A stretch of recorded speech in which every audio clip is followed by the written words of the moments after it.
Yeah. Good morning, Grace. Good morning. Some of you were scared that the microphone was still on. Don't worry, I made sure the microphone wasn't on. I would love to talk to you a little bit about football this morning. How many football fans do we have in the house today? Hey.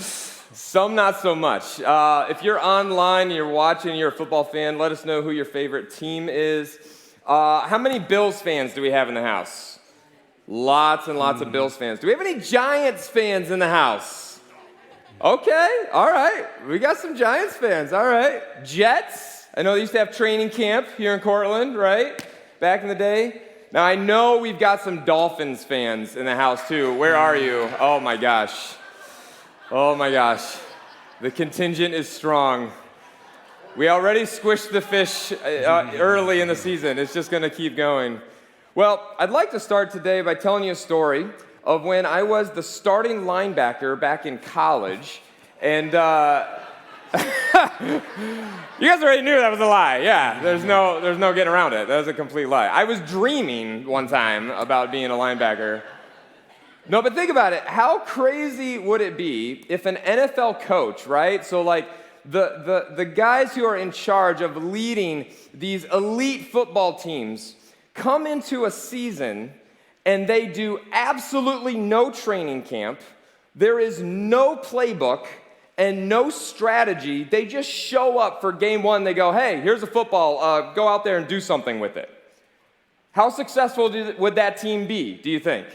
About as successful as the Patriots last year, right? Yeah, that's right. But think about it. Think of all the time and effort and energy that football teams at every single level of football go into preparing and planning and strategizing and using wisdom to get ready for, let's be honest, a pretty silly game, right? A game we all love and we watch and we spend time enjoying. But at the end of the day, what's more important? A game called football or all the resources and blessings that God has given to us? And unfortunately, I think a lot of us, if we were honest, a lot of us will spend time prepping and planning for much lesser things in our life, but when it comes to our resources, our time, and stewarding all that we have, sometimes we don't prep as effectively as God wants us to, and especially when it comes to money. So today, we're going to talk about managing God's money, since everything we have is ultimately His, managing God's money well through planning and budgeting, all right? So I've invited an expert to come and join us again this week. Last week was Brad Topman. How many of you were here last week? Phenomenal time last week with Brad. Today, I would like to welcome my friend and many of yours, Jamie Zimmerman. Let's give it up for Jamie Zimmerman.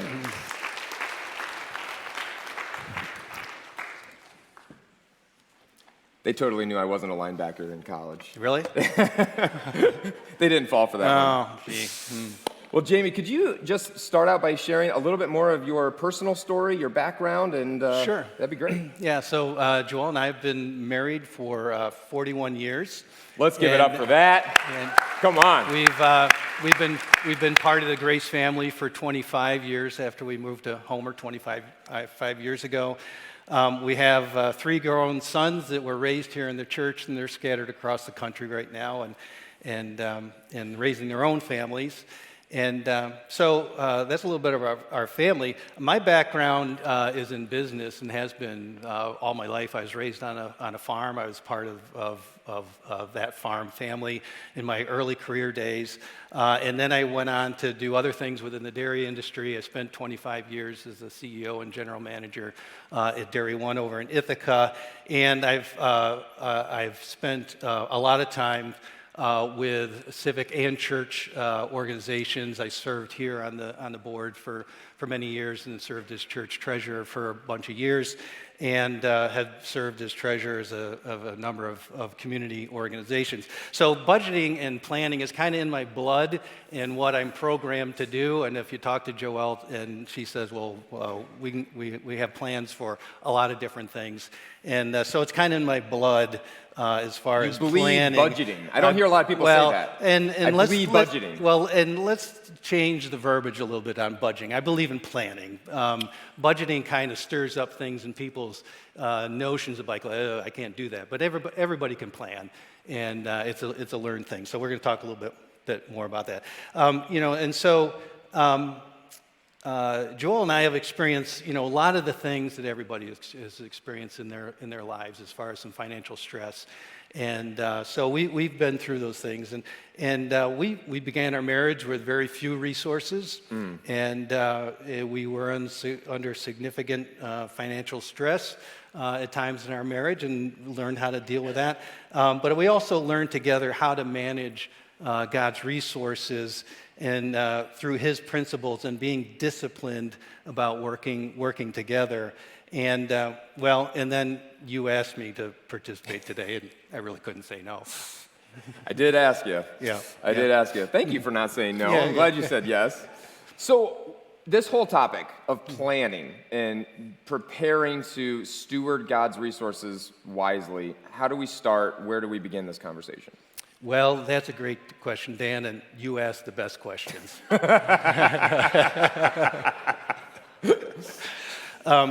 First, I think we have to start with our attitude. I'd like to go back to some points that Pastor Steve talked about a couple weeks ago that are really, really important. Number one is that money is a tool and a resource, and we need to be stewards of it and take care of it. It's not ours. It's entrusted to us for ultimately advancing the kingdom. And money is something to control rather than having it control us. That's right. And this notion of contentment, it seems like every hour of every day, we're bombarded with the message to not be content with what we have, that we need to have the next best thing. And without the next best thing, that we're not going to be happy. So, and much of our American GDP is driven by consumerism, so we're bombarded again with that notion all the time. So this notion of contentedness in our financial situations is rather countercultural in many respects. And again, happiness is not the goal in any of this. It's godliness and contentment in all situations. And, as Paul's letter is paraphrased, contentment in all situations. And as Steve again said a couple weeks ago, do you remember the phrase that Steve used? Your level of contentment determines your level of control. I think that's something that's really important for us to all remember. Yeah. And then, related to topics of managing money, again, Steve talked about that we come into this world with nothing and we leave with nothing. Again, we're entrusted to take care of what we're here. And then some of the things that help some phrases to help us keep on track. One that comes from you, Dan, is focus on what we do get and forget what we don't get. One phrase that I've adopted, and my family would tell you part of my spendthrift attitude comes from this. And the phrase that's awesome, but I don't need to have it.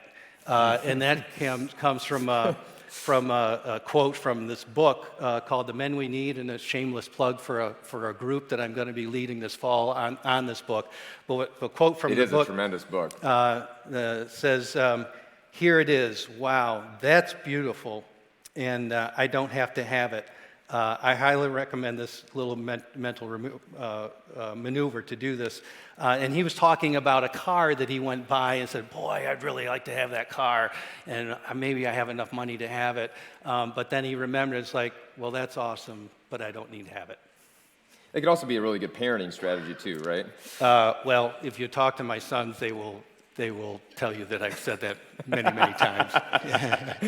Major memories. Yeah, and also as Christians, we're called to be different from the rest of the world. Remember in Romans 12:2, do not conform to the pattern of this world, but be transformed by the renewing of your mind. Then you will be able to test and approve what God's will is, his good, pleasing, and perfect will. So I think, again, we are bombarded what the world tells us to do with money, but we're called to be in a different situation. We're called to be content with our situation, and we're called to plan with it. Yeah. So there's a lot of stuff we could talk about. I mean, we could be up here for hours talking about many different topics.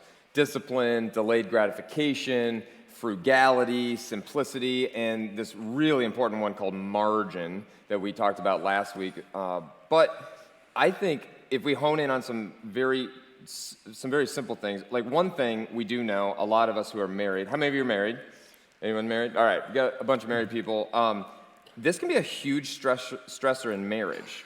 You talked about how you and Joelle had this as a stress point early on in your marriage. Tell us a little bit more about that and how that plays in. So the families we grew up with have a significant influence on how we view money and how we manage money.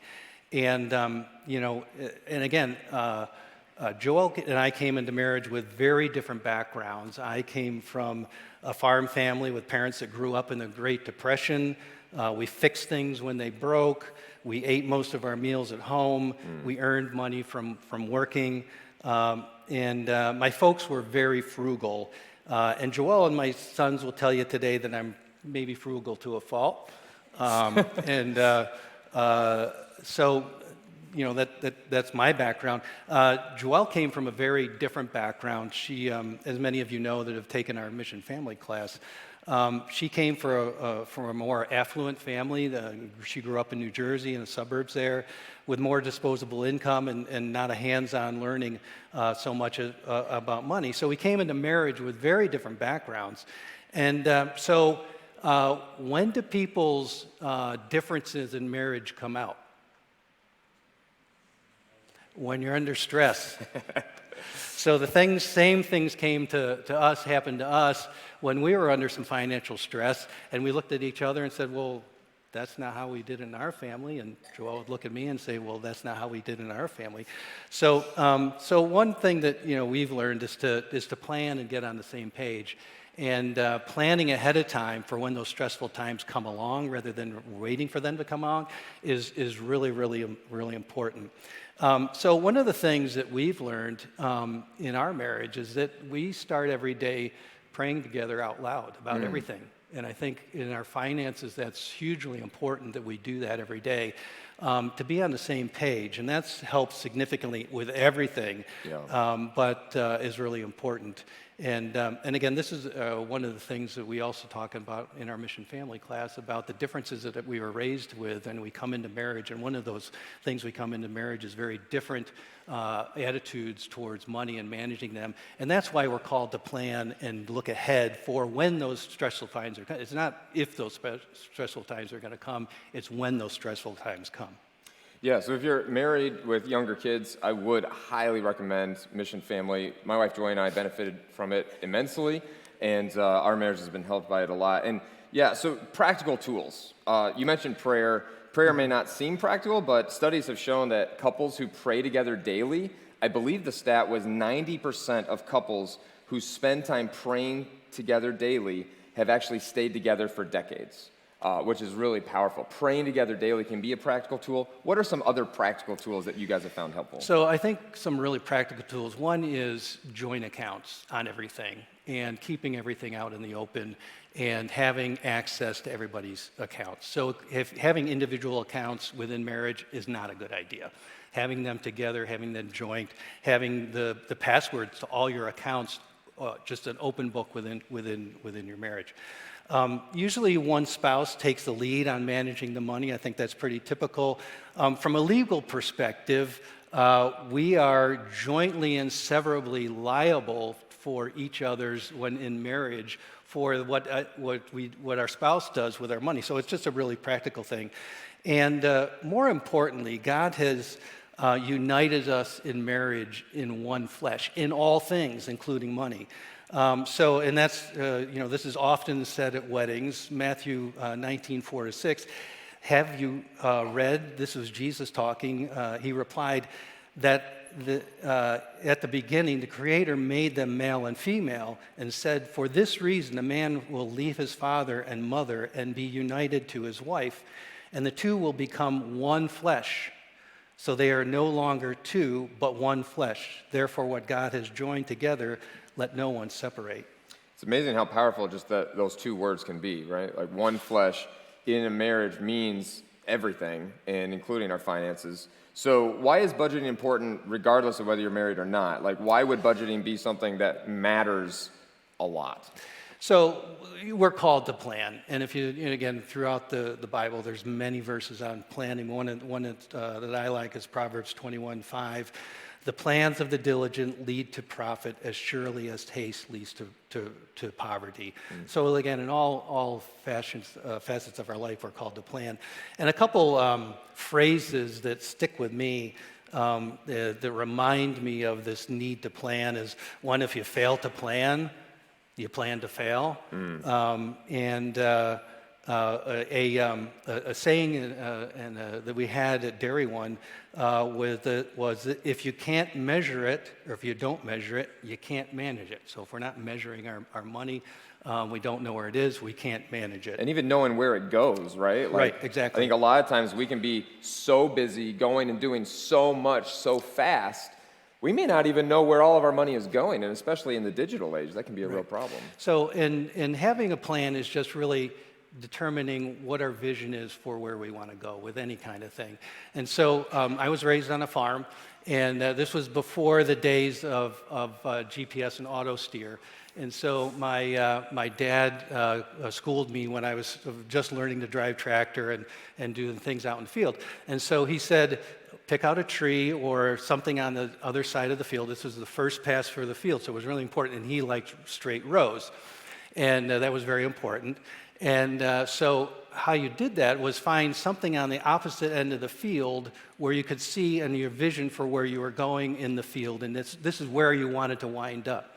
So you start out, you're going across the field, and so when you start across, you see, well, this is where I want to go, this is vision for where I want to be. But in the course of going across the field with the implement or the planter, there's all kinds of things that are going on around you. Just like everyday life, there's all kinds of things going on all around you. And you want to say, well, okay, I'm looking at everything around me, but I have to look up once in a while and see where I'm headed to see if I'm actually going in that path, and am I actually going to get to that place where I see out in the future. So that's the same way as we creating a plan. It's say, where do we want to be in the future? But there's all this turmoil that's going on around us all the time that we have to take care of, but we still need to lift up, look to the horizon to see where we're going, and are we actually there? And that's part of managing our money. Yeah.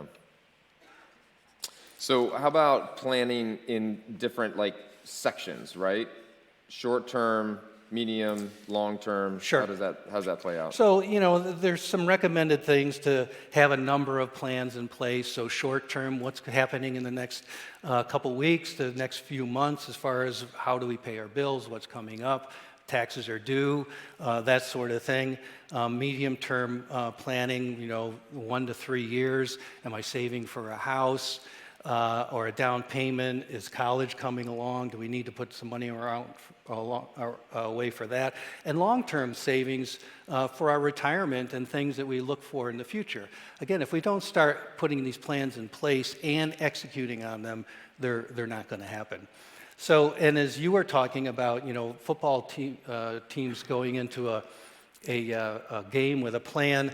Similarly, the great philosopher Mike Tyson said, "Everyone has a plan until they get punched in the face."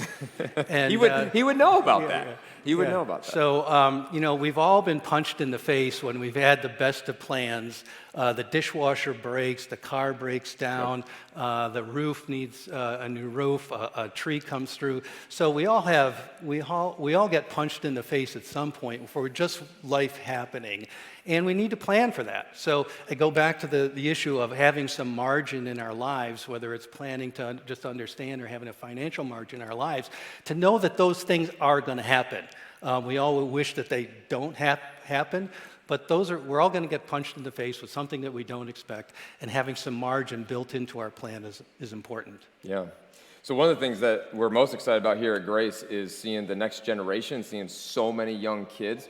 A lot of you have very young kids. I mean, just a couple Sundays ago, we had 138 kids in Grace Kids. That's infant to 5th grade. How can we help our children with this type of stuff? Financial planning, what does that look like?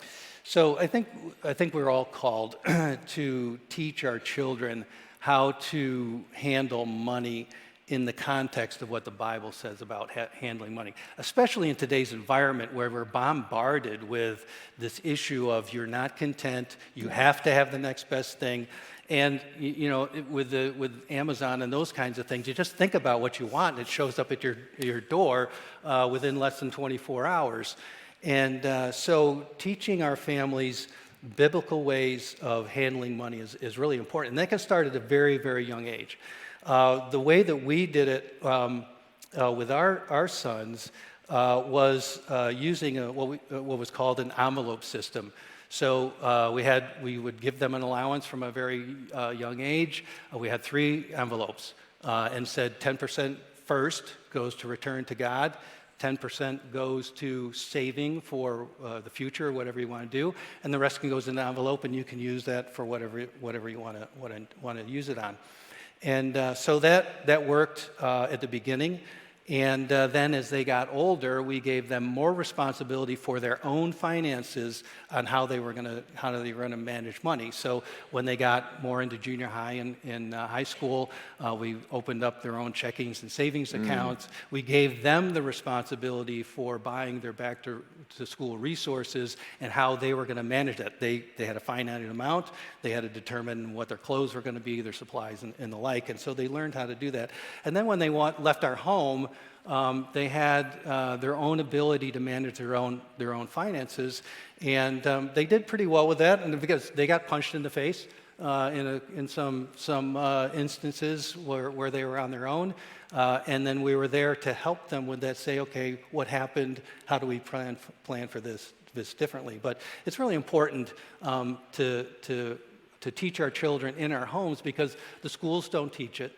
And if we don't teach it in our homes, they're not going to learn how to be responsible, especially they're not going to learn God's plan for how they're going to manage money. Yeah. So let's get really practical. What is a budget? What does it look like? How do we plan very practically? So again, I would almost throw out the word budget and come up with use the term spending plan. Most of us have a pretty good idea of what our income is going to be, more or less, depending on what your income source is. But then, so building a spending plan, and again, if you're not currently doing one, I think the first step is not getting down and doing it. The first step is praying about how you're going to go about it and working. If you're in a marriage, working together on it. If you're an individual, how are you going to go about it and do that responsibly? Yeah. So just some practical things after prayer: review and document your monthly income, again from all resources. That's usually the easier part. And then track your spending for 60 to 90 days. Everything. Take a journal with you. Spend money on groceries or whatever. And if you're married, come back and review this weekly and say, where did our money go this past week? How did we spend it? It's so easy to just look in your wallet or you get your credit card statement and say, where did it all go?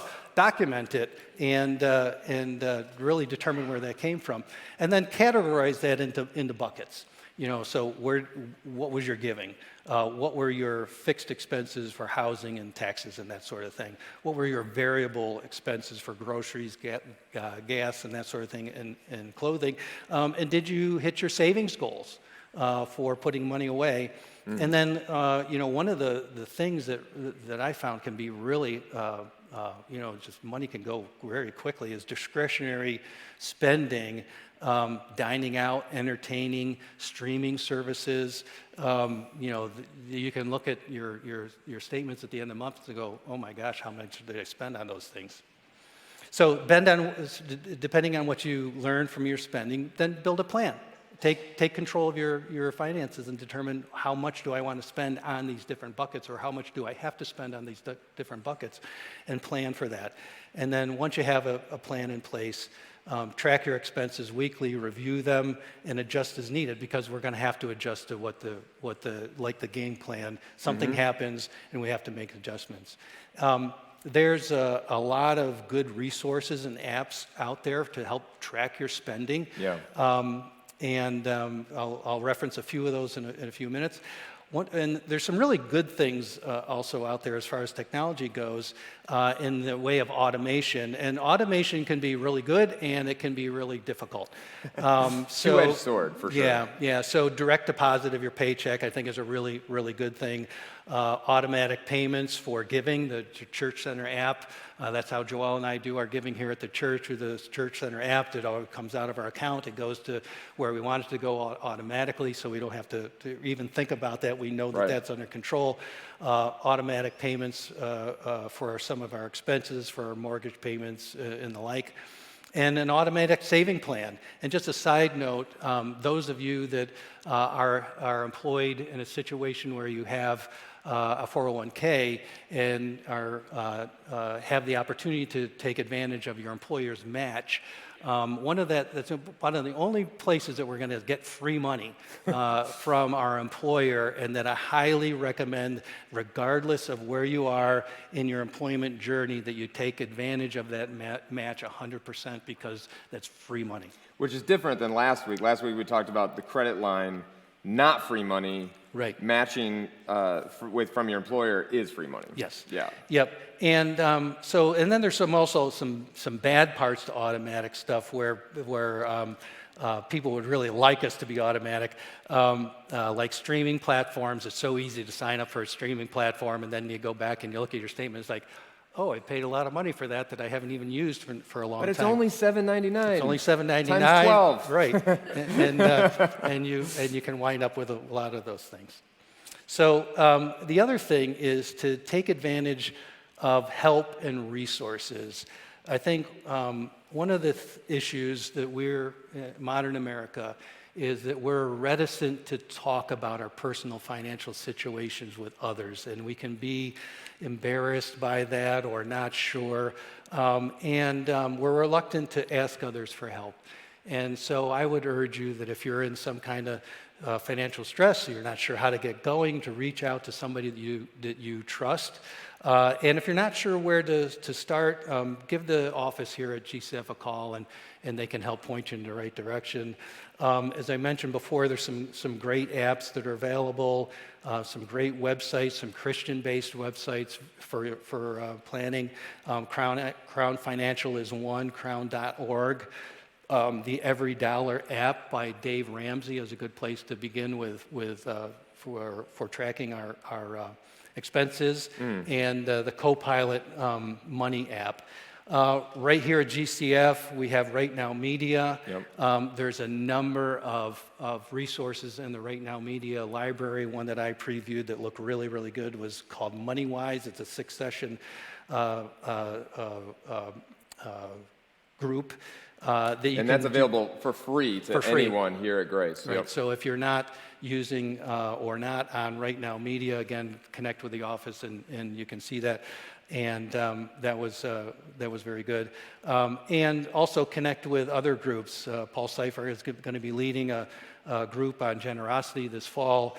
As I mentioned before, Joel and I are leading the Mission Family group. We talk about planning, not necessarily financial planning, but family planning.